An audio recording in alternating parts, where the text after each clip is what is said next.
When you are living through the events of your life on a day-to-day basis, it is sometimes hard to know if you are witnessing an historic turning point in the life of a nation, or just mistaking the noise of Washington politics as usual. But there can be no doubt that the undercurrents in the era of William Jefferson Clinton are unprecedented. While the U.S. press barked and howled with pitiful irrelevance about Clinton's $200 haircut, he quietly became the first president in the nation's history to fire every U.S. attorney in the country. When he fired William Sessions in July 1993, it was also the first time in American history that a president had summarily dismissed an FBI director. As Americans, we must then ask what the reasons were for these unprecedented moves by a new president. Was it by design? If so, why? There are dozens of other questions that beg an answer as well. Bill Clinton himself may have given us a clue to the answer when he stated, "I believe the measure of a person's values can best be measured by examining the life the person lives." That's what this documentary will attempt to do.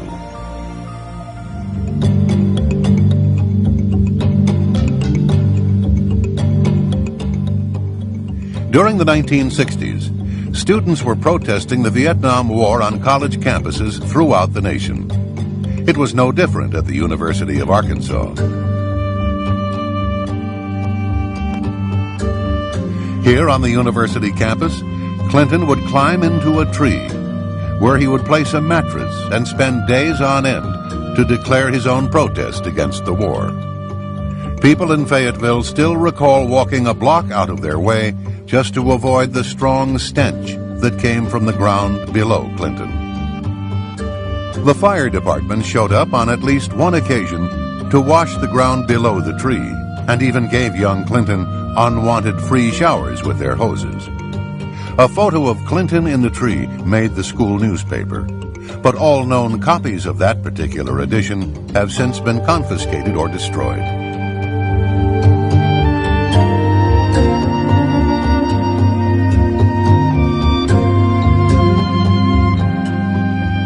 Mr. Clinton studied at Oxford in England.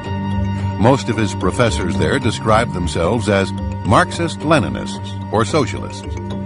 In early 1969, Clinton was called to London for a physical examination and was classified 1A, which meant Vietnam.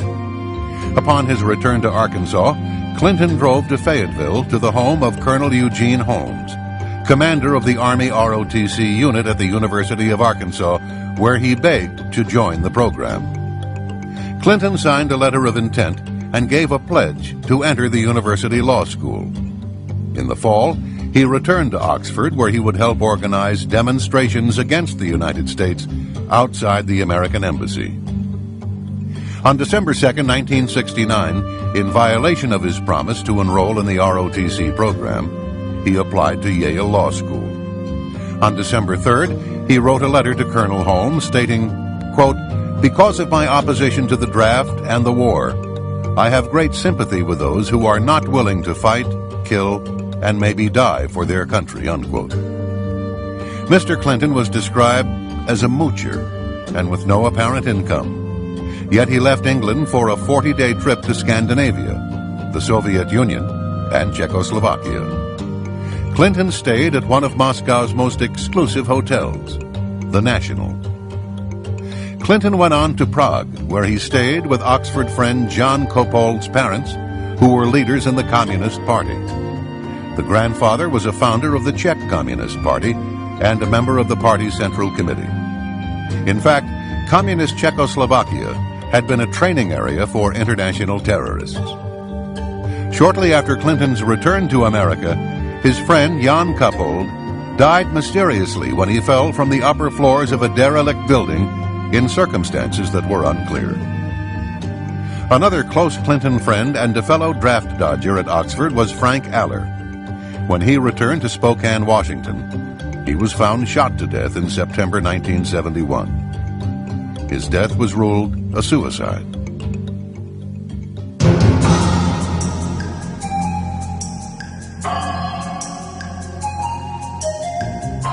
At Yale Law School in 1970, Hillary Rodham helped found the Yale Review of Law and Social Action. The second issue devoted 50 pages to the murder trial of Black Panther Lonnie McLucas. Some of the illustrations depict policemen as pigs. One drawing shows a decapitated and dismembered pig squealing in agony, and another one described them as, quote, a low-natured beast that has no regard for law, justice, or the rights of people. A creature that bites the hand that feeds it. A foul, depraved traducer, usually found masquerading as the victim of an unprovoked attack, unquote. Other articles encouraged experimentation with drugs, sex, and individual lifestyles.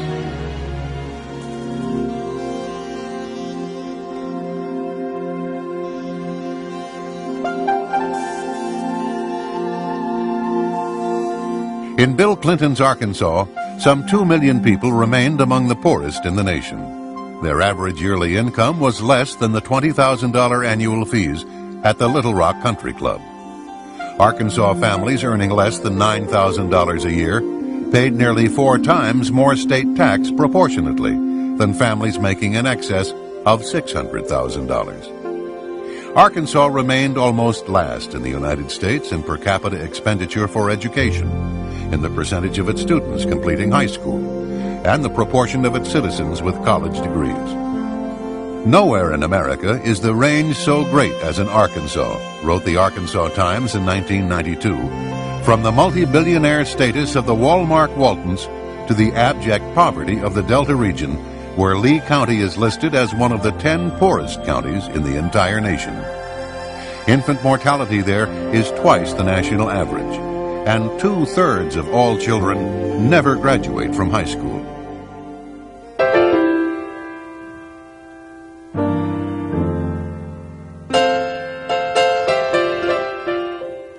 In the aftermath of his 1980 election defeat, Bill Clinton began appearing every Sunday at Emmanuel Baptist Church, which he had never attended so regularly before.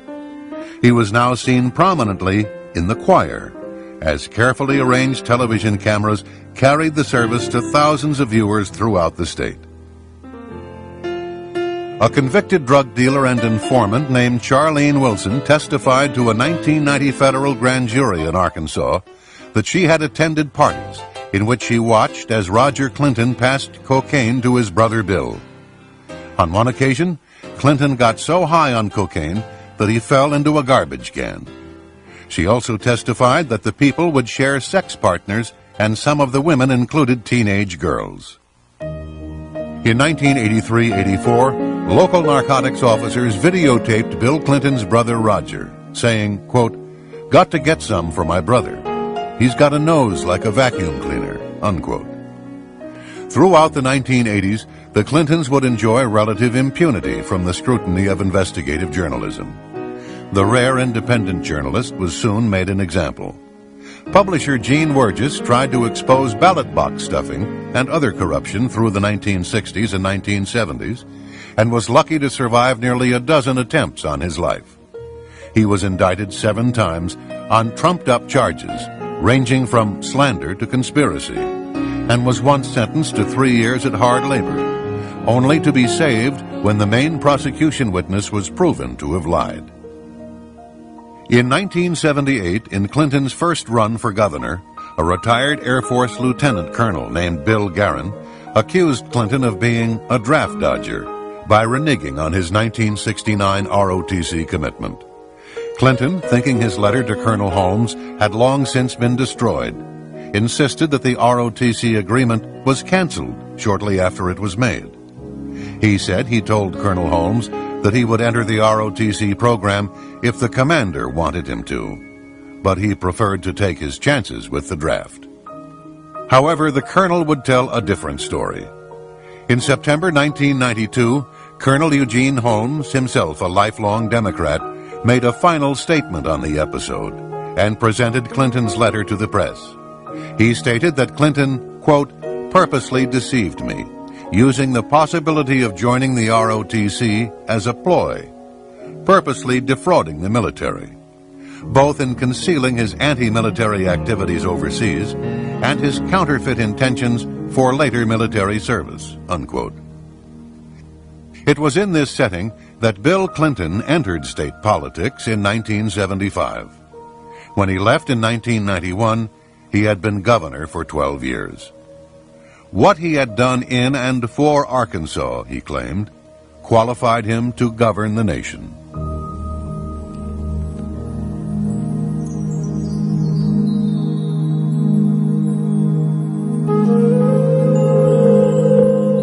From Clinton's first years as Attorney General, Little Rock had been awash in gossip about his blatant womanizing. After he was elected president, Arkansas trooper bodyguards and others would testify to his extramarital relations with literally hundreds of women.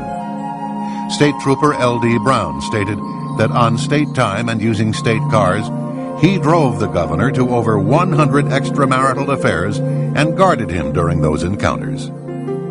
Brown was Clinton's favorite trooper, and he received dozens of books from the governor, many of which he still retains. In one law book, there's a sentence to the effect that adultery is not a crime and is underlined twice in red. Larry Patterson was an Arkansas state trooper for 31 years and a personal bodyguard for then-Governor Clinton for 6 years. More than once, Patterson said, he stood guard and witnessed the department store clerk performing oral sex on Governor Clinton in a parked car, including the parking lot of Chelsea's elementary school and on the grounds of the governor's mansion. It was probably the most bizarre time I've spent in my tenure with the state police. I was required to go out into the audiences to get women's telephone numbers, their names for him, to block streets, to sit in women's driveways till the wee hours of 3 and 4, 5 o'clock in the morning at their apartment complexes. That's what I was required to do. That was just part of the job. I was told when I protested about that if I didn't like it, find another job. Did you feel soiled? Did you feel in any way disdain for this man that you were assigned to risk, quite frankly, your life for? But your job did not turn out to be saving his life or protecting him. You, quite frankly, turned out to be someone assigned to procure... It's a pimp. I didn't want to use that word, but how did that make you feel? Well, you know, it was real easy to get caught up in all the hoopla at first. But after a while, after you saw the way he treated people, that's not the way that I was taught. It was not the standards that I was raised by. And it bothered me a lot. And to the point where I talked to my supervisors about it, I talked to the director of the state police about it. And I was told, yeah, that's part of your job. In fact, Bill Clinton told me one time, he said, Larry, you may be required to lie, to steal, to kill, to protect me, to cover me. Was his words. On yet another occasion, the governor arrived at the Little Rock airport. Clinton told his bodyguards that he was going to be driven back to the residence by the Arkansas lawyer who had met the plane, so that she could show him her new Jaguar. On the ride back, he drove, and she was nowhere to be seen in the car. He later told Trooper Patterson that he had researched the subject in the Bible, and oral sex isn't considered adultery. George Grieg of the London Sunday Times wrote, quote, "What has emerged is a man with what would appear to be an almost psychotic inability to control his zipper," unquote. The repeated testimony of state troopers would show that Clinton rated women as objects, ripe peaches as he called them, purely to be graded, chased, dominated, and conquered. The governor had been predatory even toward one of the troopers' wives and toward another's mother-in-law. Neither then nor later did many of those around Clinton reflect on the deeper meaning of the womanizing and what it said about other aspects of the man and leader.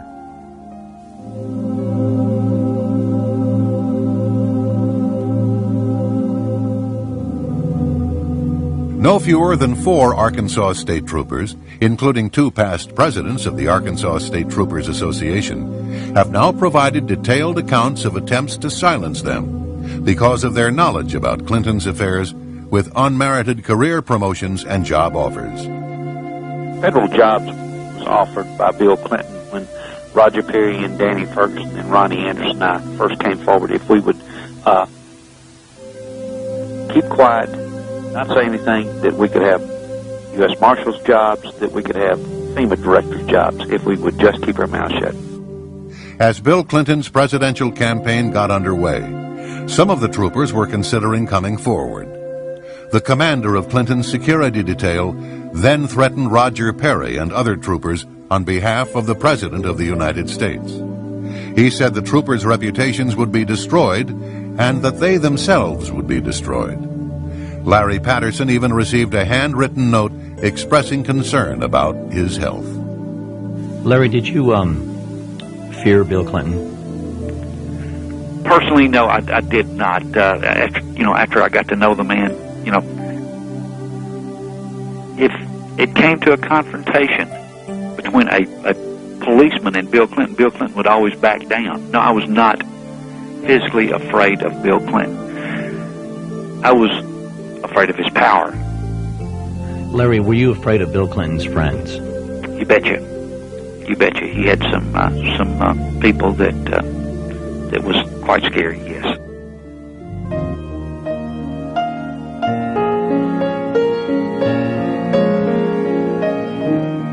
Away from the public spotlight, both Bill and to a greater extent Hillary were contemptuous of policemen, whom they commonly derided as ignorant SOBs, says Trooper Brown. In 1984, Brown accompanied Clinton to a funeral for a state trooper who had been killed by a survivalist in rural DeQueen. Brown and Clinton went into a banquet room where hundreds of mourning policemen from Arkansas, Texas, and Louisiana were eating. According to Brown, Clinton said, quote, "I don't want to go in and eat with those ignorant SOBs. Let's go to another room," unquote. Hillary was openly hostile, calling them pigs. One trooper said that Hillary forbade him to speak when he accompanied her on a trip to Washington because, as she put it, he, quote, "sounded like a hick from Arkansas," unquote. Another officer said, quote, "Deep down that woman really hated Arkansas, the people in it, and almost everything else except being top dog," unquote. Troopers volunteered to work several days of consecutive 16-hour shifts just to avoid traveling with her. After becoming president, her attitude remained the same. A Secret Service agent was quoted as saying it was obvious that she had a clear dislike for the agents, bordering on hatred, in his opinion. On another occasion, Secret Service agents heard Hillary's daughter Chelsea refer to them as personal trained pigs to some of her friends. One of the agents explained to her that he was willing to put his life on the line to save hers, and he believed that her father, the president, would be shocked if he heard what she just said to her friends. Chelsea's response was, "I don't think so. That's what my parents call you."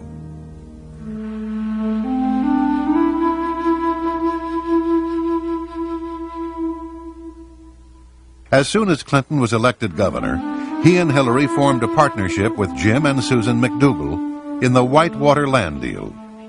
The McDougals would manage the business and bear most of the risk and liability, while Bill and Hillary would still enjoy a full 50% ownership. In 1979, the Clintons donated a small parcel of land near a river that flowed through Whitewater Estates to the Arkansas Game and Fish Commission. The donation was contingent upon construction of a boat ramp. Once the ramp was completed, a paved access road, funded at taxpayers' expense, was built from Highway 101 to the ramp, adding substantially to the overall value and marketability of home sites. Bill Clinton had used the powers of his office to enhance the value of his real estate speculation. Many elderly buyers invested in Whitewater because, after all, it was owned by the governor and his wife. However, they made the mistake of not reading the fine print of the real estate contract. As many of them would find, if they defaulted on their monthly installments for more than 30 days, they would lose all of their equity in the land, regardless of how much they had put down or paid in. The results could be devastating. Clyde Soaps put $3,000 down and faithfully made 35 monthly payments of $244.69. When he fell desperately ill, he could no longer make his payments. Although he had paid $12,000 of the $14,000 price of the lot, he quickly lost the land and all his previous investment. This was a typical case. More than half of those who bought Whitewater lots would lose their land and all their equity payments. Records showed at least 16 different buyers paying in more than $50,000 and never receiving property deeds. Meanwhile, Whitewater carried on a flourishing traffic in repossessions and resales, selling some lots over and over when elderly buyers faltered on their payments. A local businessman said, quote, "They screwed people left and right, taking advantage of a bunch of poor old folks on a land deal. The future president and first lady. That ought to be the real Whitewater scandal," unquote.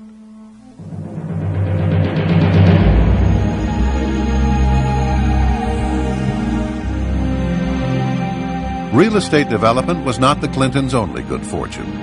Less than 2 months after launching Whitewater, Hillary Rodham began trading in the cattle futures market. She was allowed to open her account with a $1,000 deposit, rather than the $12,000 that mercantile exchange rules required. On October 11, 1978, her first transaction netted, within days, a $5,300 gain. Within a week, Hillary had won another $7,800 and $7,200 more only days after that. When she got out of the market in July 1979, her $1,000 investment had mushroomed into $100,000.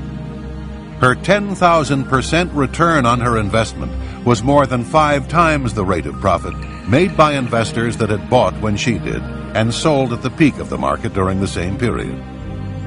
One commodities analyst said that the odds against such prescience and mastery trading would have been about the same as those of finding the Dead Sea Scrolls on the steps of the State House in Little Rock. In 1995, economists at Auburn and North Florida universities ran a computer statistical model of the First Lady's trades for publication in the Journal of Economics and Statistics. They concluded that the probability of Hillary Rodham's having made her trades legitimately was less than 1 in 250 million. Her broker, Robert Bone, was eventually given a 3-year suspension, one of the most severe sanctions short of criminal prosecution. A 1981 audit showed that Chelsea's nanny, Dessie Sanders, was employed at the governor's mansion from the time of Chelsea's birth to the time Clinton left office. The state of Arkansas does not pay for nannies, so Governor Clinton had Dessie Sanders listed on the payroll as a security guard. During the decade of the 1980s, the Clintons' income would put them in the top 3% of American families. Despite this, the Clintons would take nearly $200,000 off their taxes in charitable contributions. Yearly totals range from about $1,000 to well over $2,300. $30 for 3 shower curtains, $40 for an old pair of Bill's running shoes, and various amounts for discarded undershorts and shirts. The 1980s would prove to be very profitable for the Clintons. Ironically, during her husband's run for the presidency, Hillary would accuse the 1980s as being the decade of greed.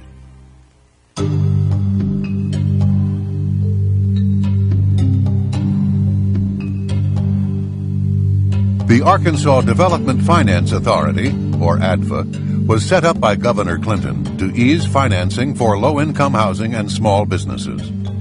The agency's expensive legal work went to favored law firms, its lucrative underwriting to select Wall Street houses and local bond brokers, almost all of them backing Bill Clinton. There was virtually no legislative oversight or public accountability.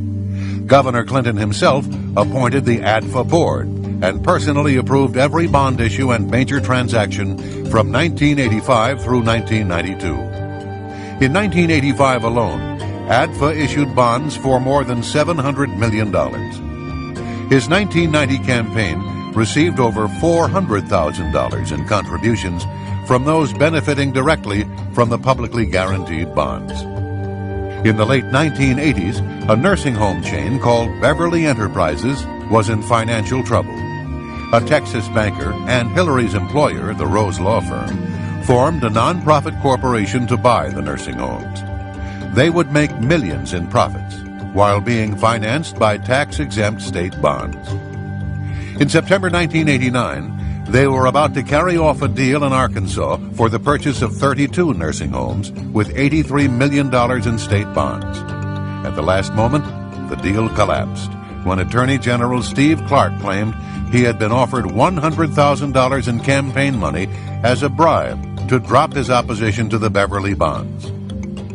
The partner who devised the nursing home scheme, William Kennedy III, would later be named a counsel to the president, one of the most powerful positions in the Clinton White House.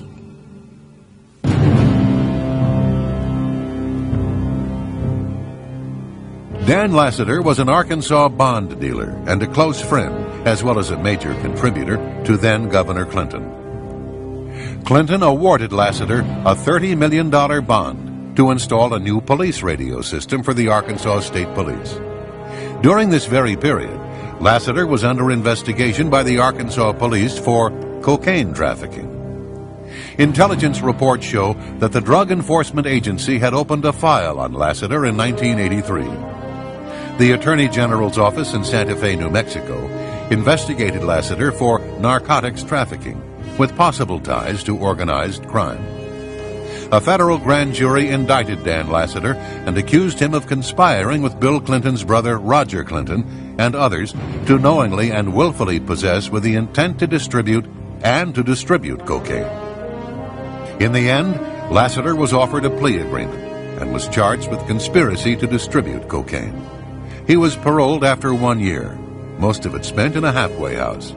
He was granted a full pardon by then Governor Clinton. Patty Ann Smith was 16 years old when she fell under the influence of Dan Lasater. She was still a child, but not for long.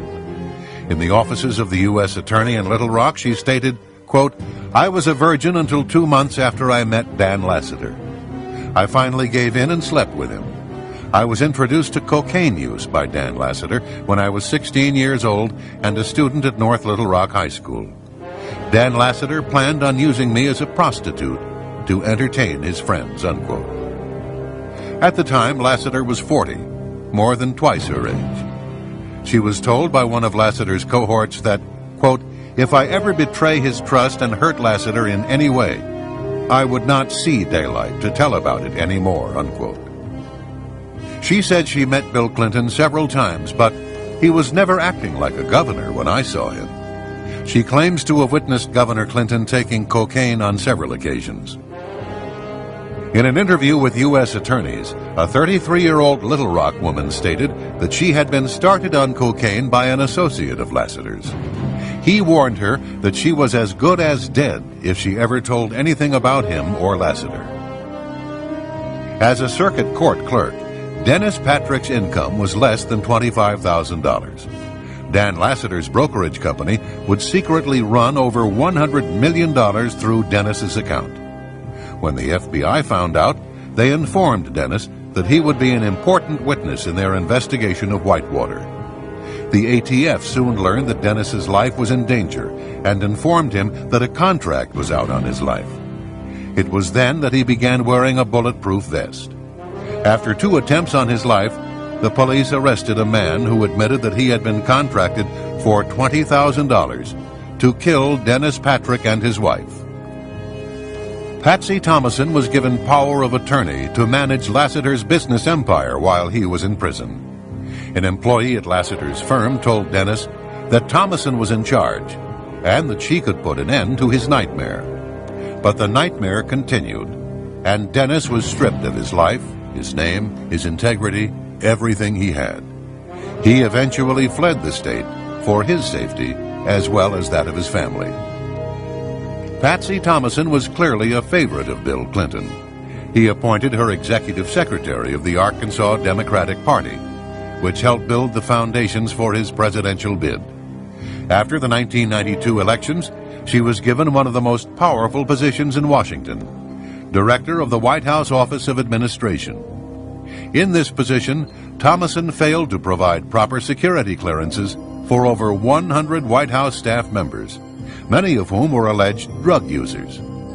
Under her direction, random drug testing for the White House staff was eliminated.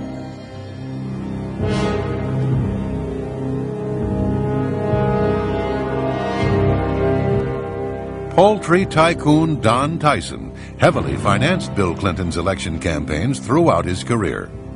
In return, he received millions of dollars in state tax breaks, as well as favorable treatment in the form of relaxed environmental regulations.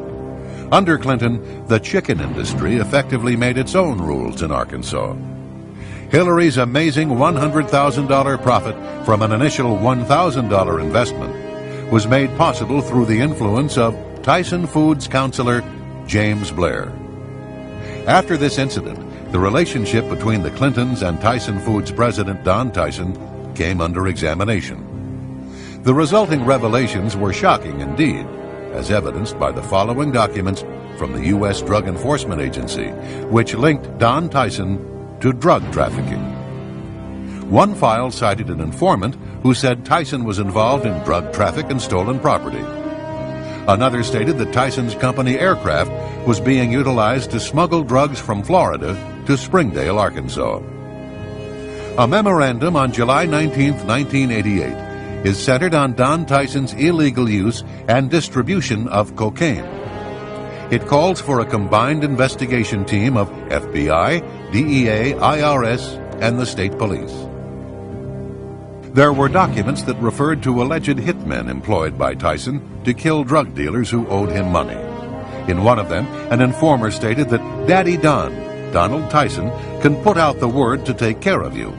She gave as an example a female who was found in a culvert near Highway 71 outside of Fayetteville, Arkansas. One woman stated that she was afraid that she might get killed as she understood that Don Tyson was a drug dealer who brought drugs in from California by truck and airplanes. And a confidential informant claimed to have information on an alleged hitman for Don Tyson. None of the allegations against Don Tyson have led to criminal charges. Police officers who tried to mount a case against Tyson were destroyed by their superiors in the state police.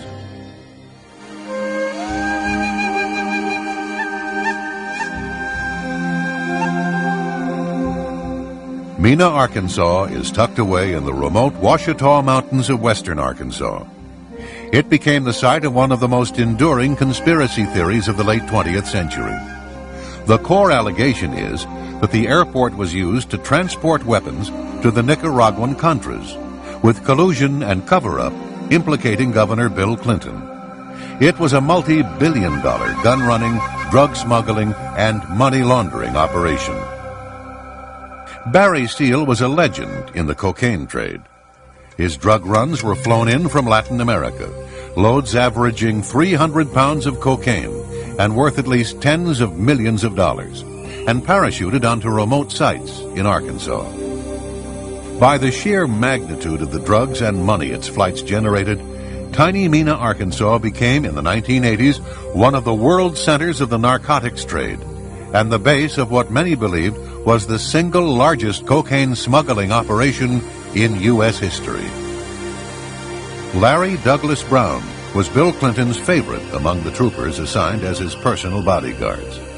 Brown gave hundreds of pages of testimony under oath and supporting documentation that the governor had clearly been aware of the arms and drug running out of Mena as early as 1984. The state trooper watched in despair while the governor did nothing about it. In October of 1984, Barry Seal and Brown had lunch at Cajun's Wharf in Little Rock, a popular restaurant in the Arkansas River bottoms. In conversations over the next few weeks, Seal casually referred to Clinton as the Gov, and acted like he knew the governor, Brown recalled. By the summer of 1985, Seal became a scapegoat and was sentenced to a halfway house in Baton Rouge. It was there that assassins found him and gunned him down in his white Cadillac on a rainy February night in 1986. IRS agent Bill Duncan and State Police Detective Russell Welch had compiled a mammoth investigative file on the Mena operation. The material became part of an eventual 35-volume, 3,000-page Arkansas State Police archive, a meticulous presentation of the Mena case for a grand jury. However, the cases were effectively suppressed. Duncan and Welch were not even called to testify before grand juries, state or federal. Duncan and Welch watched the Mena inquiry systematically quashed and their own careers destroyed as the IRS and state police effectively disavowed their investigations.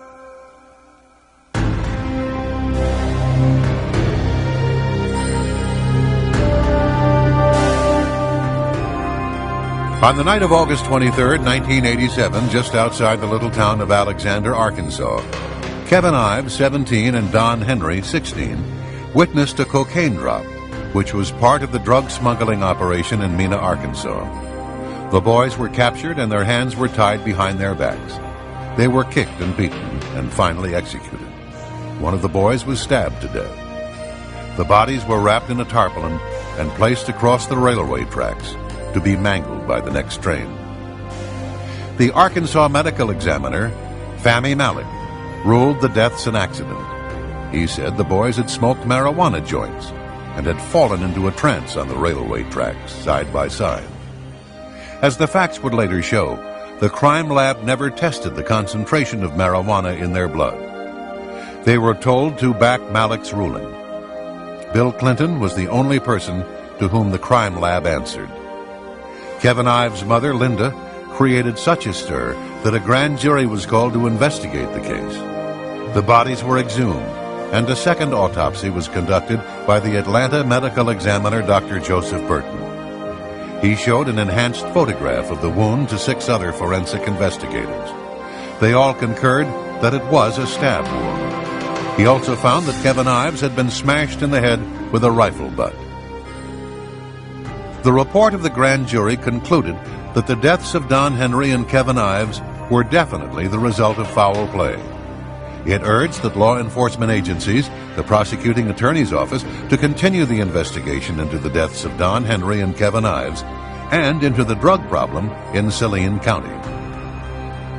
Because of Linda Ives' investigation into the death of her son, she was placed on Bill Clinton's enemy list by White House counsel Mark Fabian.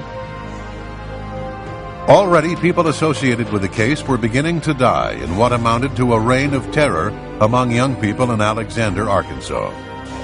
April 1988, Keith Coney told his mother he knew too much about the Ives-Henry murders and feared for his life.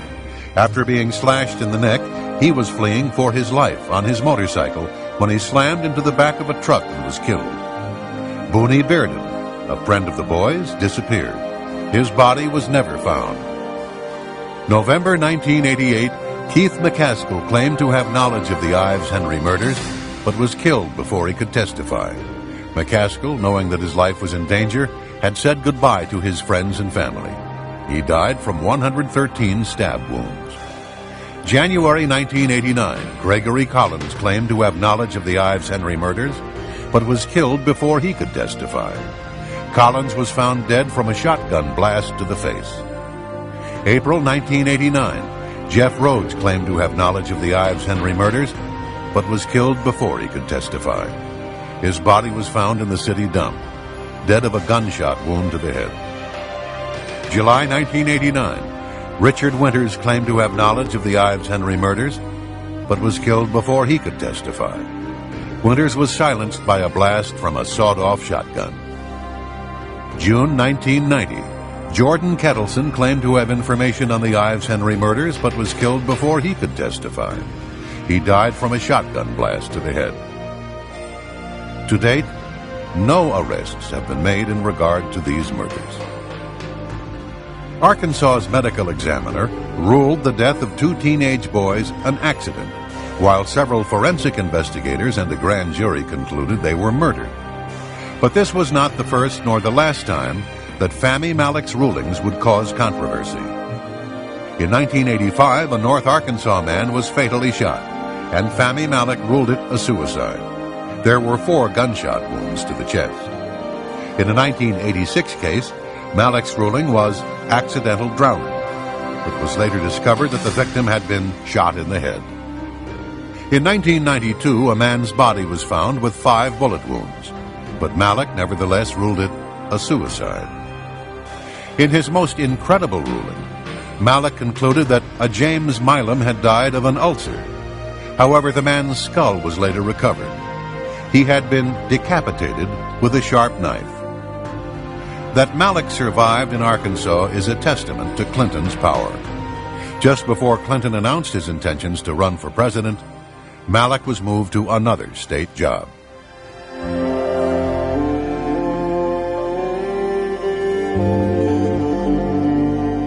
Union boss Arthur Coia has managed to build a political alliance with the Clinton administration. He attended the White House regularly to share breakfast with the First Lady and flew with Clinton on Air Force One. Even as Coia and the president gave each other gifts, such as expensive golf clubs, the Justice Department was filing a civil suit against Coia. It charged that he and his co-conspirators employed actual and threatened force, violence, and fear of physical and economic injury to create a climate of intimidation and fear. Members were intimidated into silence by violence, economic coercion, and by the known ties of local and international union officials with organized crime. Within days after a draft of the suit was delivered to Coia, President Clinton sent him 2 personal letters. One thanked Coia for his support of Democratic candidates, and another promised to share Coia's views on labor with Labor Secretary Robert Reich.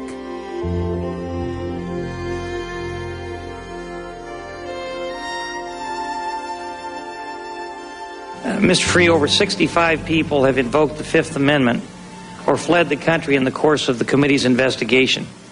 Have you ever experienced so many unavailable witnesses in any matter in which you've prosecuted or in which you've been involved? Actually, I have. You have? Give me a rundown on that real quickly. I spent about 16 years doing organized crime cases in New York City, and many people were frequently unavailable. So was that the only time you experienced something like that? Went on for quite a while.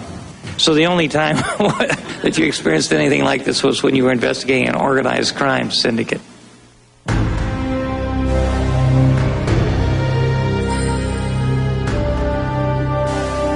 On Monday, July 19, 1993, President Clinton called FBI Director William Sessions to tell him that he was dismissed. It would be the first time in our nation's history that a president had fired an FBI director. He called a second time a few minutes later. The president seemed to be in a hurry. Time was of the essence. Sessions was to leave the Hoover building effective immediately. The next day, Vince Foster's body was found in Fort Marcy Park, dead from a gunshot wound to the head. Under the assassination statute, the FBI would have been compelled by law to take over the case if there was any question that it might have been a homicide. But with the firing of its director, the FBI was in turmoil, and the Park Police became the lead agency in charge.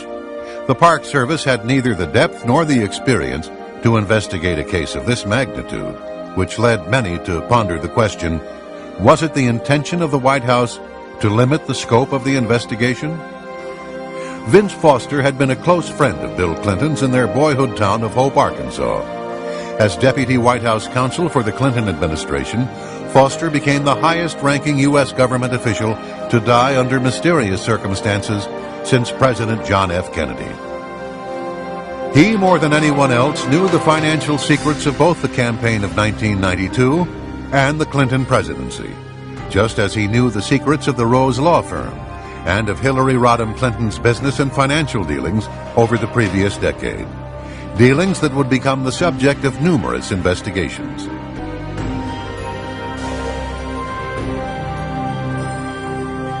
On July 22nd, Foster's briefcase was searched twice by Bernard Nussbaum in the presence of Justice Department officials and the U.S. Park Police. 4 days later, a suicide note mysteriously appeared in the briefcase. It was torn into 28 pieces with one piece missing. No fingerprints were found on the note, only a partial palm print of Nussbaum's. Distinguished handwriting experts were contacted. the most famous being Dr. Reginald Alton of Oxford University in England. The note, he said, was a fake. It was the work of a forger. Associate Independent Counsel Mikel Rodriguez was not a conservative. Indeed, when he arrived from California with his ponytail, his earring, and his leather jacket, there were some that said Kenneth Starr had gone too far in his efforts to recruit liberal Democrats and ethnic minorities to his team. Rodriguez spent his time combing through the archive of documents in the Foster case, and he didn't like what he saw. He managed to gain access to the locked files in the office of the Independent Counsel. Hidden inside was a folder of crime scene photographs that had been deliberately withheld from the prosecutor. Among them was the original Polaroid of Foster's neck. Rodriguez went to the Smithsonian Institution for enhancement of the original. The blow-up photo revealed a dime-sized wound on the right side of Foster's neck, suggesting a gunshot fired at point-blank range into the flesh.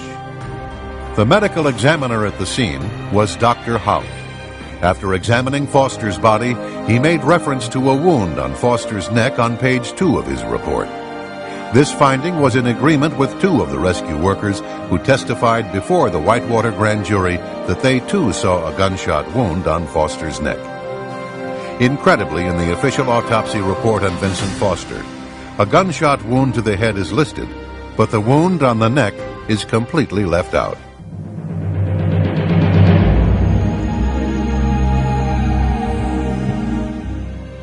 The official autopsy conducted by Dr. Beyer states that there was a large 1 by 1 1/4 inch exit wound found on Foster's head.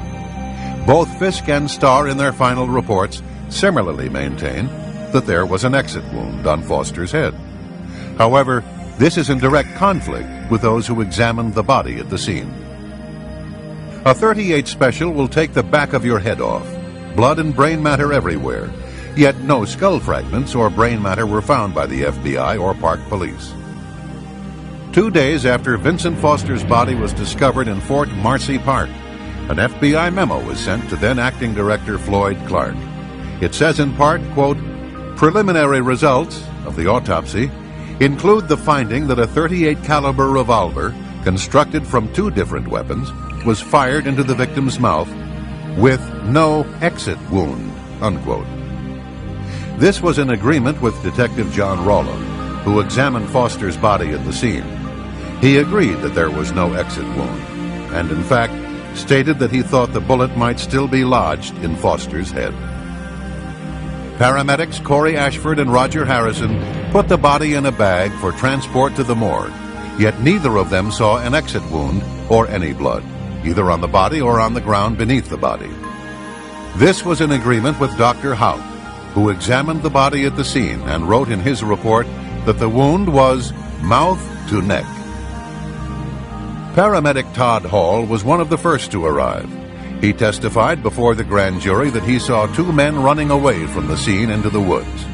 Paramedic Richard Arthur, who had attended to 25 to 30 gunshot deaths in his 9 years as a rescue worker, believed it was a homicide. "I've just never seen a body lying so perfectly straight," he said. His colleague, Corey Ashford, also had coded the death as a homicide. For 4 months, Rodriguez probed the case. He called witnesses before a grand jury and soon discovered serious indications of a cover-up. By the early spring of 1995, he was starting to probe a hypothesis that the crime scene at Fort Marcy Park had been staged, that the gun had most likely been planted in Foster's hand, and that a crucial photograph of Foster's neck and head had been falsified. He turned to his boss, Kenneth Starr, for support. Nothing was done to resolve the matter. In March 1995, Rodriguez resigned. The only serious investigation ever conducted into the death of Vincent Foster came to an abrupt end.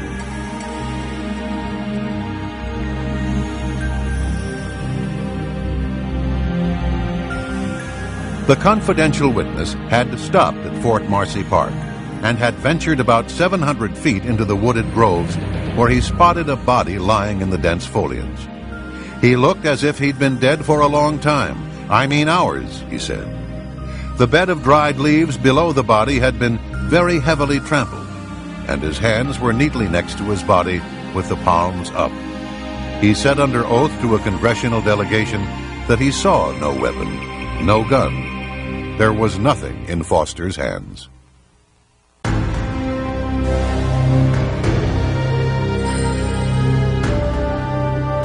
A Park Police Polaroid shows a .38 Colt revolver hooked on Foster's thumb. It was made from parts of at least 2 separate weapons, and it had 2 different serial numbers. The only recorded sale to gun retailers of both serial numbers was in 1913, and that was too old to trace. Foster's fingerprints were not found on the gun, although a print belonging to someone else was found under one of the detachable grips. A .38 Special has a fierce recoil and can throw one's hand back over their head. However, the large sight on the gun did not damage Foster's teeth or gum tissue, and the gun was neatly at his side. Residents of homes as close as 300 yards away were never interviewed by the Park Police as to whether they had heard a gunshot. The bullet was never found. No matching ammunition was found in Foster's house. Also, note the heavy foliage around the body, which is inconsistent with the dirt pathway in front of the second cannon where the police claim the body was found. Foster would have had to walk 700 feet into the park, yet the FBI lab tests found no coherent soil on Foster's shoes. Investigators doing simulation walks found an abundance of soil on their shoes. 2 homicide detectives who performed their own 2-month investigation into the Foster case concluded that the crime scene had likely been staged, with the gun placed in Foster's hand to make it look like a suicide. This report, funded by the Western Journalism Center in California, was prepared by Vincent Scalise and Fred Santucci, both veteran homicide experts from the New York City Police Department.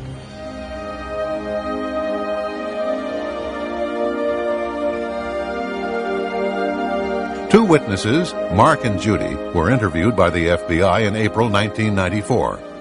They drove a white Nissan into the parking lot at Fort Marcy Park. Judy said she saw a man sitting in Vince Foster's Honda. Mark said that a man with long blonde hair had been standing by the open hood of Foster's car.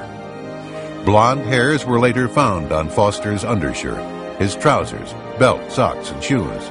But the FBI never tried to identify these hairs. Kenneth Starr concluded his report in July 1997 without calling these two witnesses before the grand jury. Another witness, Patrick Knowlton, stopped by Fort Marcy Park to relieve himself. He saw a car and Foster's suit jacket folded over the driver's seat. But it was not Foster's car. He also saw a threatening Hispanic man on watch in the parking lot of Fort Marcy Park. After telling the FBI what he saw, Mr. Knowlton was asked not to mention what he saw to the press. Mr. Knowlton agreed. 17 months later, he discovered through an investigative reporter his statements to the FBI had been changed. Knowlton's description of the unoccupied car in the lot was twisted, so it could have been Vince Foster's, even though his real statement rules out any possibility of the car being Foster's. The time he was at the park is expanded. It fails to say that Knowlton could pick the suspicious character out of a lineup. Through his attorney, Patrick Knowlton submitted a 20-page evidential insert to the 3-judge panel that appointed Kenneth Starr. As he put it, to make sure that the report was full and complete. Attached was Exhibit 1, which is a map of the cars in the Fort Marcy lot. Knowlton was parked next to an older model Honda that was not Vince Foster's car. According to the official record, the best estimates put the time of Mr. Foster's death at between 2 and 4 p.m. However, Mr. Foster's body was discovered at 5:45 p.m., or approximately 70 minutes after Patrick had left the park. Mr. Foster, therefore, could not have driven to the park in his Honda. Exhibit 2 is a map depicting the harassment Patrick suffered. The day he was subpoenaed to testify before the grand jury, he was harassed by at least 25 men who would walk toward him or came at him from behind with threatening glares in their eyes. This technique is known to federal intelligence and investigative agencies, and its objects are twofold. 1, to intimidate and warn witnesses in connection with his grand jury testimony, and 2, to destabilize him and discredit his testimony before the grand jury. In this exhibit, Mrs. Foster could identify only a silver gun. So FBI agents apparently showed Lisa Foster a silver gun, told her it was found in Mr. Foster's hand, and falsely reported that she identified the black gun found in Mr. Foster's hand as belonging to Mr. Foster. And yet another exhibit shows that the FBI concealed the gunshot wound in Mr. Foster's neck by concealing the contents of the medical examiner's report, which states that there was a gunshot wound in Mr. Foster's neck, falsely reporting that the 35mm photographs were underexposed, concealing that Polaroid photographs vanished, and concealing that autopsy x-rays had in fact been taken. That in the U.S. Park Police report, Dr. Beyer discussed the existence of x-rays. That the technician who installed the x-ray machine said that it was in good working condition. But the Fisk report stated that the x-ray machine was inoperable at the time of Foster's autopsy, and as a result, no x-rays were taken.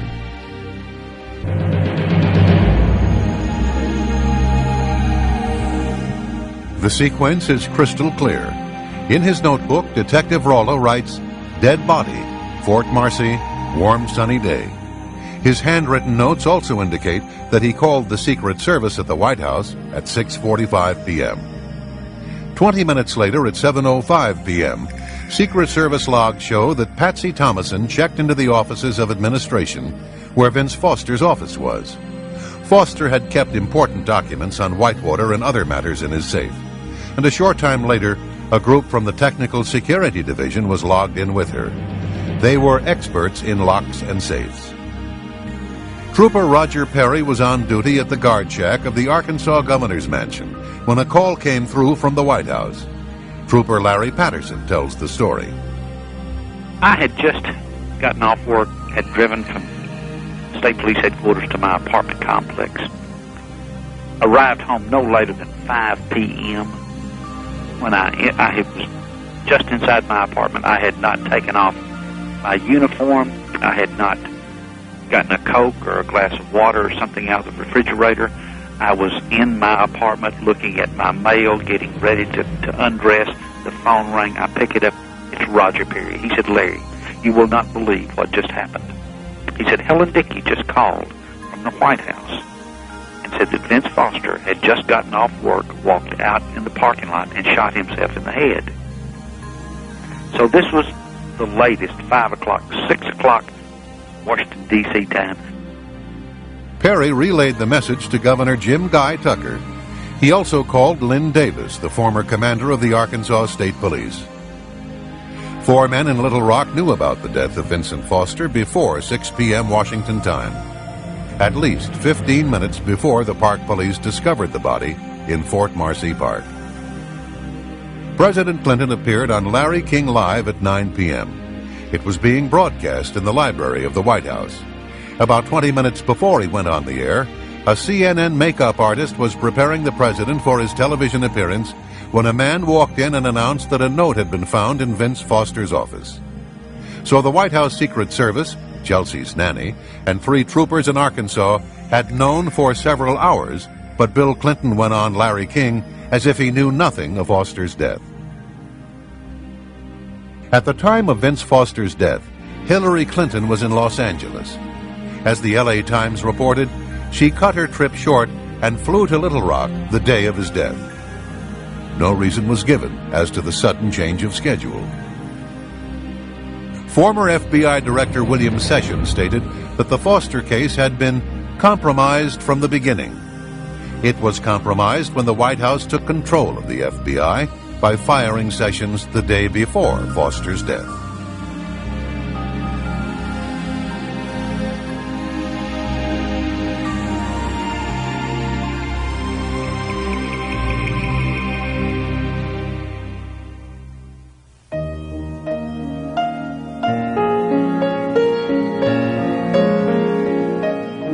Gerald Parks was a Little Rock private investigator who became deeply enmeshed in the Clinton political machine. He later became head of security for the Clinton-Gore National Campaign headquarters in Little Rock. Later, during the early stages of the presidential campaign, Parks claimed to have made at least 2 trips to the airport near Mena, Arkansas. He said that Vince Foster had paid him $1,000 cash for each trip. He would pick up a trunk load of money from the Mena airport and deliver the money to Vince in the Kmart parking lot.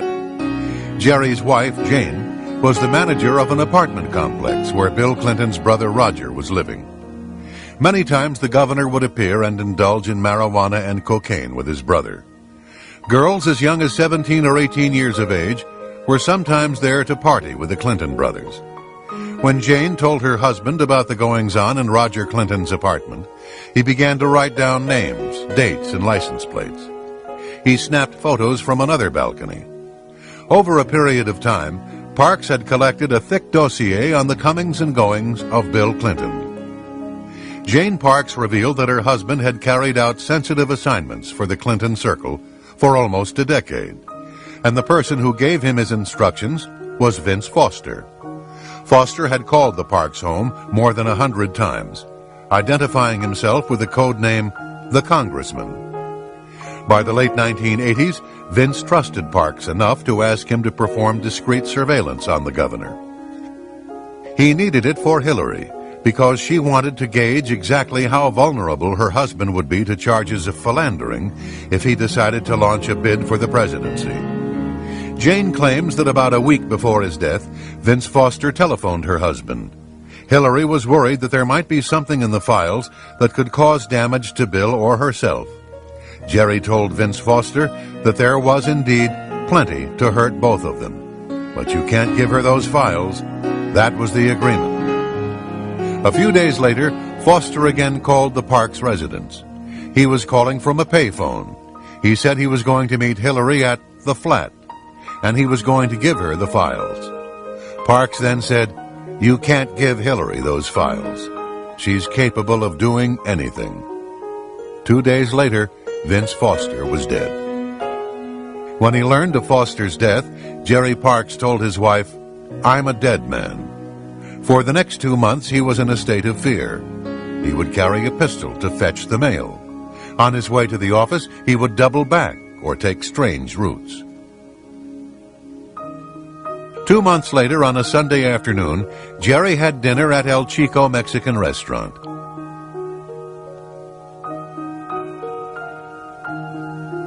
On the way back, a car pulled up beside him and shot and killed him with a 9mm handgun at point-blank range.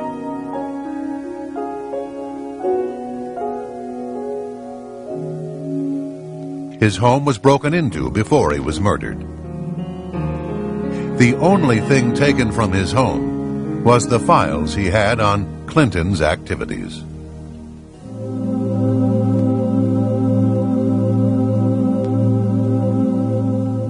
Trooper Ferguson's ex-wife, Kathy, was to be one of the key witnesses for the prosecution in the Paula Jones case, and had been openly vocal about her belief in Paula's testimony.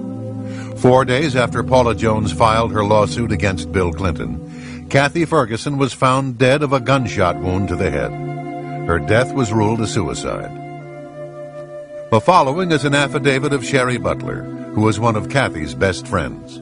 Quote, "Kathy Ferguson had been a friend of mine from 1991 to 1994, and on occasion had mentioned that while attending functions at the governor's mansion, then Governor Bill Clinton had cornered her in the kitchen of the mansion and pinned her to the counter. Shortly before her death, Kathy stated that what Paula Corbin Jones was saying about Clinton was the truth, and, quote, I wouldn't put anything past Bill Clinton, unquote.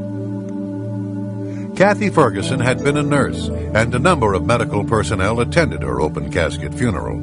Her autopsy report had placed the fatal bullet's entrance wound at the right temple, with the exit wound at the left temple, making it a possible suicide. However, at the funeral home, 3 nurses, an RN, and 2 LPNs decided to make a careful examination of the wound.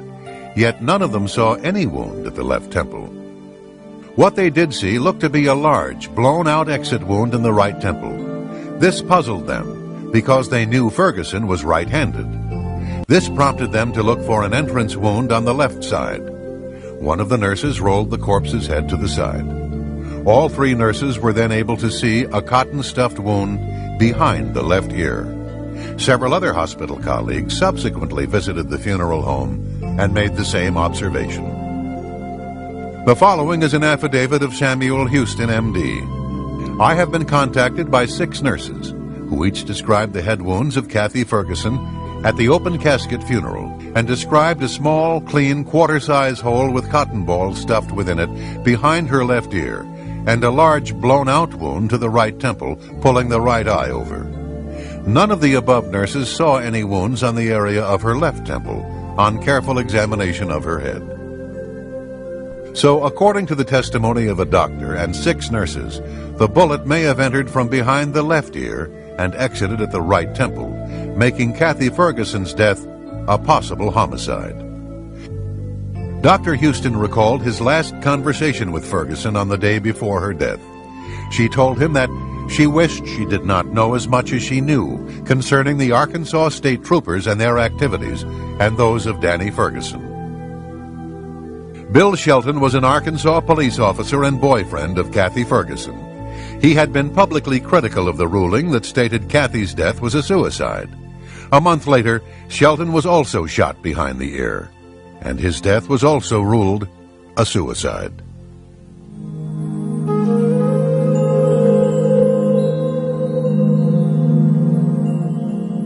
In November 1993, Kathleen Willey was leaving the Oval Office from a private meeting with President Clinton when she ran into her friend, Linda Tripp. Willey told Tripp that Clinton kissed her and fondled her. Tripp described Willey as disheveled. Her face was red, her lipstick was off, and she was flustered. Kathleen's husband, Ed Willey, was manager of the Clinton Presidential Finance Committee. He was found shot to death a few hours after his wife's incident with Clinton. The death was ruled a suicide.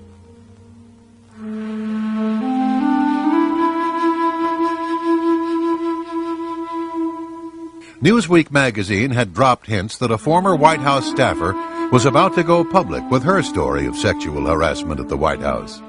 A few days later, on July 6, 1997, Mary Catron Mahoney and 2 other employees at Starbucks coffee shop died of gunshot wounds. The restaurant's doors were locked when the victims were found, and nothing appeared to have been stolen, although nearly $4,000 was in the store at the time. Mary Mahoney was shot as many as 5 times. The Washington Post characterized the crime as an execution-style murder. She had been heavily involved in presidential politics, working on Bill Clinton's campaign in 1992, and served as a White House intern during the first Clinton administration.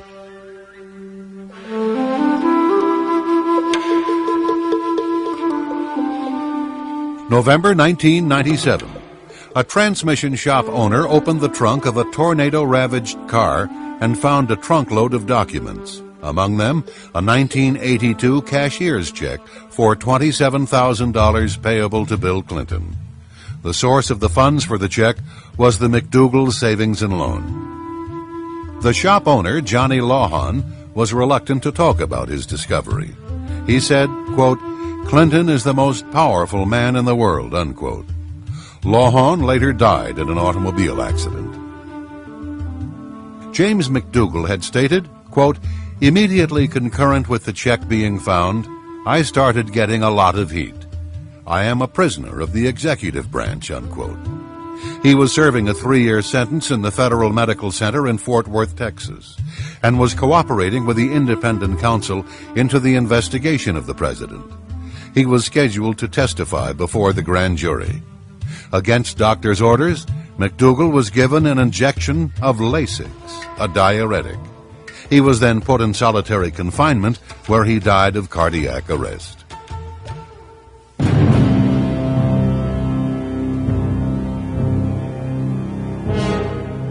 Ron Brown was the target of a major probe headed by independent counsel Daniel Pearson. There were allegations that Brown had received a bribe from a Vietnamese businessman. He was also being investigated for numerous scandals by the FBI, the FDIC, a Congressional Oversight Committee, the Energy Department, the Senate Judiciary Committee, and even his own Commerce Department Inspector General. Brown's business partner, Nolanda Hill, would later testify in March 1998 that White House officials wanted him to cover up a scheme involving the sale of U.S. trade mission slots to executives in exchange for contributions for the upcoming Clinton-Gore presidential campaign and the Democratic Party. She said, "Ron expressed to me his displeasure that the purpose of the commerce trade missions had been and were being perverted at the direction of the White House." On April 3, 1996, an Air Force Boeing 737 carrying Commerce Secretary Ron Brown and 34 others on a trade mission to the Balkans crashed into a hillside near Croatia's Dubrovnik Airport. Air Force procedure called for a two-step investigation. However, for the first time in memory, the Air Force canceled the first step, which called for a safety investigation of a crash on friendly soil. An autopsy on Brown's body would typically have been part of this investigation. They instead went directly to the second and final step, consisting mostly of legal proceedings that would mirror the sentiments of the Pentagon and White House officials, who implied the crash was nothing more than an accident. The Croatian wire service reported that the flight data recorder and cockpit voice recorder had been recovered. Later, the Pentagon disputed this, saying that no voice recorder was on board. But Hillary Clinton flew on the very same aircraft 2 weeks prior, making it unlikely that a voice recorder would not have been on board. The Air Force concluded that Brown's plane was 10 degrees or almost 2 miles off course. Maintenance Chief Nico Jersic was in charge of the ground beacons and was scheduled to be grilled by the U.S. Air Force Accident Investigation Team. However, he was found shot to death 3 days following the crash. His death was ruled a suicide. Over 3 hours after the crash, the first search party arrived on the scene and miraculously found a survivor. Air Force Tech Sergeant Shelley Kelly was found alive and would have helped officials with their investigation into the crash. But she died of a broken neck on the way to a nearby hospital. Lieutenant Steve Cogswell, a forensic pathologist who investigated the crash, contends there is evidence that Ron Brown might have been murdered. He said, quote, "Essentially, Brown had a 45/100 inch inwardly beveling circular hole in the top of his head, which is essentially the description of a .45 caliber gunshot wound. This man needs an autopsy. This whole thing stinks," unquote. Several personnel were present while Colonel Gormley was conducting his external examination. The photographer present was Chief Petty Officer Kathleen Janoski, a 22-year veteran. I opened up my big mouth in the morgue and said, "Wow, look at the hole in Ron Brown's head. It looks like a bullet hole." I said that, and my life has never been the same since. All of the X-ray films of Brown's head have disappeared.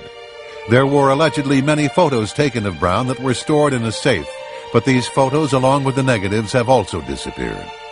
All that remains of the head X-rays are photographic slide images taken by Janowski. Dr. Cyril Wecht has nearly 40 years of experience, has conducted some 13,000 autopsies, and is considered one of the nation's most prominent forensic pathologists. He is also prominent in Democratic Party politics. He says there was more than enough evidence to suggest a possible homicide in the death of Ron Brown, and an autopsy should have been conducted on his body. As he stated, quote, "It's not even arguable in the field of medical legal investigations whether an autopsy should have been conducted on Ron Brown," unquote. And Lieutenant Colonel Cogswell stated, quote, "You can't ignore who this person is. To stack up the coincidences, one of 35 people has got a hole in their head. The hole is dead center in the top of their head, and it just happens to be the most important person on the plane from a political point of view. That's a whole lot of reason to investigate it," unquote.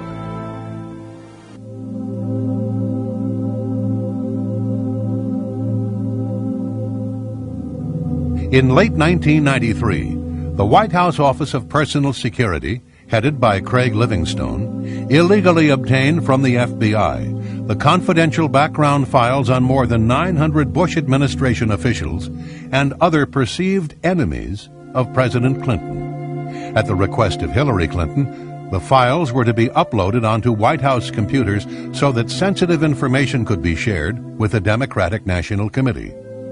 These files contain all allegations, rumors, or statements made about the individual during FBI background checks, whether or not confirmed, true, or even credible. Livingstone had a history of prior drug use, which should have disqualified him from serving in the White House. However, senior White House counsel William Kennedy III said that Livingstone was hired on orders from the First Lady. Other evidence indicates that this illegal activity was likely approved by President Clinton. Congressman Bob Barr comments on this frightening scenario. Chuck Colson, who is now a born-again Christian and a prominent speaker on prison reform and religion in America, went to federal prison, went to jail because he misused a single government law enforcement file. Yet we now know that the Clinton administration misused perhaps upwards of 1,000 or more FBI files, which include and contain very sensitive information on average American citizens. I think clearly what the Clinton administration is trying to do is an orchestrated, systematic effort to thwart justice, to thwart the rule of law, to thwart legitimate investigations by the Congress, whether it's impeachment proceedings or regular oversight. They're clearly designed, as they are, with going after Kenneth Starr, the independent counsel, and other independent counsels, trying to derail investigations. They're trying to derail prosecutions. It is very well orchestrated, and I'm sorry to say, in some degree, it is succeeding. But these are not isolated incidents that we're seeing with the compilation of enemies lists, enemies files, FBI files. It is systematic. It is abusive. I believe it is illegal. And it is very frightening because this is precisely the sort of stuff, except on a much larger scale, that forced President Nixon from office a generation ago.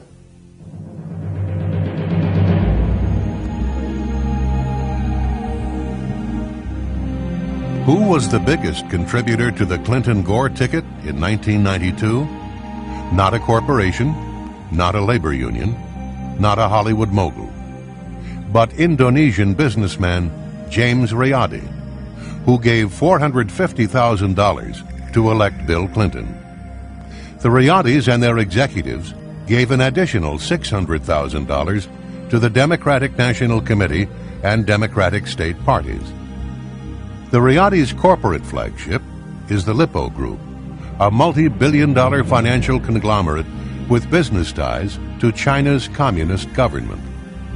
The patriarch of the business empire, Mokhtar Riyadi, and all three of his sons have fled the country. In 1977, Mokhtar Riyadi became partners in one of America's largest investment banks, Stephens Incorporated in Little Rock, Arkansas.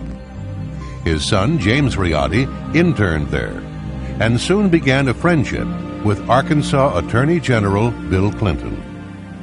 Thus began a friendship that has lasted 20 years and has spread a web of intrigue, financial corruption, and foreign influence into American government. In return for their generosity, the Riyadis and their friends were given unparalleled access to the White House. On the afternoon of April 19, 1993, 80 members of the Branch Davidian religious cult were holed up in their compound outside Waco, Texas.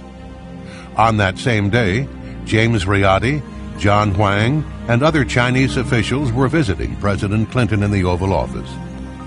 The television in the corner showed CNN's live coverage of the burning compound as 17 American children were dying in a burning inferno. But the president took time out to give his visitors a tour of the White House. In their book, Year of the Rat, Edward Timberlake and William Triplett have connected the dots between the Clinton White House and the Communist Chinese. Some examples are as follows. The Riyadi family, with connections to Communist China's KGB, became the largest contributor to the Clinton-Gore campaign in 1992. Communist agents and representatives of Chinese organized crime were granted extraordinary access to the White House. They had targeted Bill Clinton 15 years earlier when he was an obscure politician in Arkansas. America's defense and foreign policy have been twisted to benefit Clinton and Gore foreign backers, including the Chinese military. Nearly 100 witnesses have either fled the country or taken the Fifth Amendment. William C. Triplett II is the former chief counsel to the Senate Foreign Relations Committee. He has 30 years of experience working on China and national security. We asked him about the Riadi family. They tried to come into the United States in the late 70s in Georgia. That didn't work out. Ultimately, they ended up in Little Rock. And in Little Rock in the late 70s, the heir apparent to the family fortune met Mr. Clinton when he was then Attorney General of Arkansas, and there have been perhaps 20 years worth of friendship from thence. Their man in the United States was a man named John Huang, who was also ethnic Chinese from Taiwan, and he joined them overseas. And he looked after their business interests here and also their campaign contributions. He was in charge of writing the checks and making sure that it happened. In 1992, Mr. Clinton, in the spring, was in trouble. It had been discovered that he was a draft dodger. The Jennifer Flowers business had come out, and he was out of money for the New York primary. What happened then was that the Riadi family has a bank in Arkansas that they could influence, and the bank gave loaned $3.5 million to the Clinton campaign, and that was enough to get him the nomination. So I think one could say that they were instrumental in getting him the nomination and the election in 1992. It's really quite outrageous for a dollar that an American citizen provides to a candidate or a party of their choice being neutralized by a dollar coming in a million times over from a foreign source, not just a foreign source, but a foreign adversarial source, namely Communist China. The Riadi family is not a public charity. They wanted something for their money. So after Bill Clinton got elected, they sent a letter to Bruce Lindsay, who was in charge of personnel in the Clinton administration, saying that they had invested in Mr. Clinton. What they wanted was for their man, John Huang, to be moved into the American government, and they succeeded. In January 1994, Huang, who had been the area manager for Riadi's bank in Little Rock, received a top-secret security clearance for his new job at the Commerce Department. According to phone records, Huang made over 400 calls to various parts of the Riadi and Lippo Empire. 170 calls were to Hong Kong, Indonesia, and Red China. CIA agents have testified that they gave Huang 37 classified one-on-one briefings in his office at Commerce. They estimate that he could have seen as many as 550 pieces of American intelligence. Huang later went to work for the Democratic National Committee, where he would have normally lost his security clearance. But much pressure was put on Assistant Commerce Secretary Charles Meissner, and Huang was able to keep his security clearance. Charles Meissner later died in the same plane crash that killed Ron Brown. One official said, "A lot of secrets died with Chuck Meissner."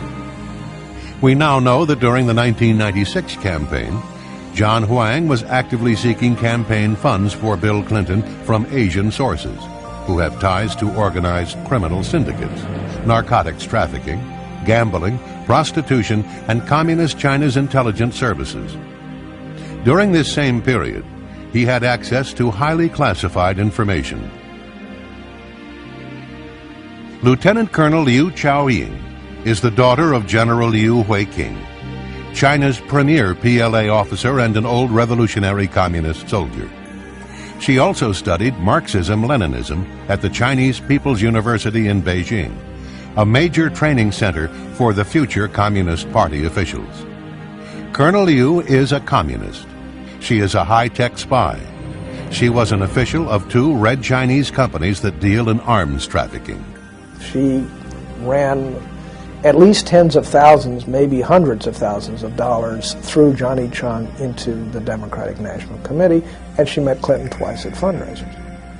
According to FBI Director Louis Freeh, Chinese criminal gangs called triads have emerged as a significant and violent force in the United States, committing contract murders, extortion, drug trafficking, kidnapping, prostitution, weapons smuggling, and money laundering. The Triads have been guests of the Clinton White House many times and have made illegal contributions to the Clinton-Gore re-election campaign. Neg Lap Seng is a Macau criminal syndicate figure who visited the White House on many occasions. He attended a number of fundraisers and even sat next to the president at some of them. Neg Lap Seng and others are partners in Angdu International of Thailand, a firm that procures Thai women, many of them underage, for prostitution. In May 1996, these men were honored guests at a Clinton fundraiser. Charlie Tree is another person from Taiwan. He grew up in a rough neighborhood that is the breeding ground for a criminal element called Triads. He came to the United States to work in the kitchen of his sister's Chinese restaurant in Little Rock. Became friends with Mr. Clinton when he was an Arkansas official, and so forth and so on. And when he became the president, he used that to exploit his business interests. He became a friend of a man from Macau, and we think they both became connected through Chinese gangster connections. And the man from Macau became his, in essence, his sponsor and sugar daddy, if you will. The man from Macau is in the business of exploiting women for prostitution. He owns a hotel in Macau that is a brothel, and with two other men, he owns a separate company that procures Thai women for prostitution in Macau. Charlie Tree had been in Little Rock since the late 1970s and had known the Clintons for almost as long. Thus he was the perfect Triad messenger and agent in place for the People's Republic of China, ready to be reactivated without suspicion. As the Canadian study of Triad behavior points out, once a Triad, always a Triad.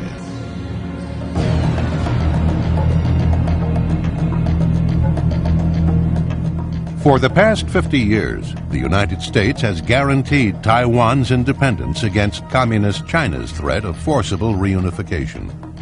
In March 1996, Taiwan, or the Republic of China, was preparing for a national ritual that the People's Republic of China despises.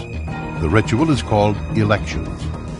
When Taiwan's elections proceeded on schedule, the People's Liberation Army launched several of its intermediate-range ballistic missiles by firing them into the Pacific just off the north and south ends of the island. Clinton then sent battle groups from the 7th Fleet, including its two largest aircraft carriers, the Independence and the Nimitz, into the Taiwan Straits.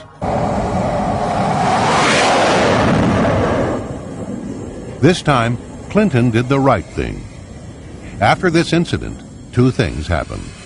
First, a top Chinese official in Beijing intimated to the U.S. Embassy that an attack against Los Angeles would be in the prospects if the United States interfered in Communist China's campaign of intimidation against Taiwan. But the Red Chinese government also tried a second channel. They sent Charlie Tree carrying a letter and a bag of money.